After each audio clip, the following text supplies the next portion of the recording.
Good morning. It is a beautiful sunny day finally here in the upstate of South Carolina. Welcome to another edition of Take 5. And today's lesson is called My Buddy the Demon. I always kidded my brother-in-law I was going to do a sermon called My Buddy the Demon. Well, that's the lesson today. And a reference for that is 2 Corinthians chapter 12. But of course, we're in Matthew chapter 12. And we're going to talk a little bit about unclean spirits. They're also called demons and other things throughout Scripture. Before I get into the text, I want to recommend there are some great books on the subject of angels and demons. And since there are so many, I'm just going to recommend one. Seeing the Unseen by my Facebook friend, Mr. Joe Beam. So I will try to find a link to either his website or that book in particular and put it on my Facebook page. But anyway, I've been talking about it for a minute. Let's get into it. Matthew 12, verse 43. When the unclean spirit is gone out of a person, it passes through waterless places seeking rest, but finds none. Then it says, I will return to my house from which I came. And when it comes, it finds the house empty, swept, and put in order. Then it goes and brings with it 7 other spirits more evil than itself, and they enter and dwell there. And the last state of that person is worse than the first. So also it will be with this evil generation. Now, that's an illustration about what's going to happen to the Jewish people, but perhaps there are some lessons we can learn. Now, I'm not going to get into a discussion right now of whether modern-day demon possession exists. Frankly, I don't know. However, I am convinced modern-day demon influence exists, so there are still things we can learn. And I would say the main lesson to learn here, and again, I refer you to 2 Corinthians chapter 12. The main lesson is 1 is better than 8. So, you might want to hold on to your demon if you got one. Now, that may seem crazy talk, but let me just explain how that could work. And this is just an example, and you can pick any one you want. Suppose you have a demon, we'll call this demon affliction.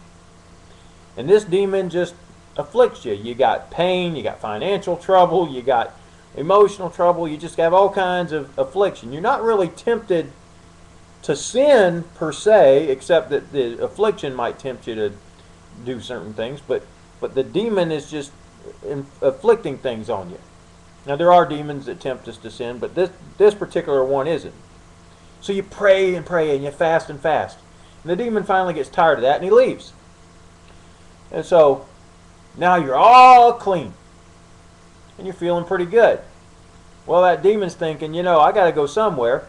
And it goes through waterless places. Apparently, demons don't like water, and maybe that's why when Jesus cast the demons from the man into the pigs, he made them all go down into the water. I don't know. But demons apparently don't like water. So they're looking around, and he says, you know what? I'm going to go back where I came from. That was a pretty good place there.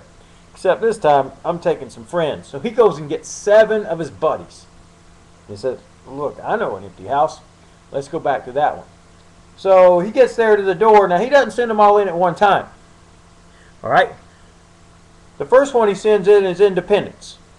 So the demon of independence is there. And now the guy's pretty independent because, he doesn't have this affliction. He's not crying out to God all the time. He's feeling a little more relaxed and comfortable. So he's a little independent. And then he starts feeling prideful. Well, God must really like me because I'm not suffering anymore. And to start filling up his life with things, since he's not talking to God as much, he gets greedy. He starts accumulating things. Well, then God has a little mercy on him and says, you know what, I need to turn this guy around. So he kind of kicks affliction into the door a little bit. So affliction comes in there, and now the guy's suffering a little bit. But because the guy is now independent and prideful and greedy, he doesn't respond to affliction now with prayer and fasting and the things he did before. Now he responds with anger. Because right after affliction came in, the demon of anger jumped in there. Well, now he's mad at God and he's mad at everybody, and that quickly turns to depression. And to deal with his depression, the demon of drugs comes in there. And after he's been on drugs for a while now, he's got the demon of despair. And he's even thinking suicidal. Whereas if he just kept the one, the affliction, he would have struggled from time to time, but God would have told him, just like he told Paul in 2 Corinthians chapter 12, my grace is sufficient for you. I allowed this demon to be there so you'd stay humble. I allowed this demon to be there so you'd cry out to me and depend on me. So I would say to you, if you got a demon that's not killing you, that's not causing you too much trouble, and is making you cry out to God, you might want to keep him, because again, like I said, one demon is better than 8 demons.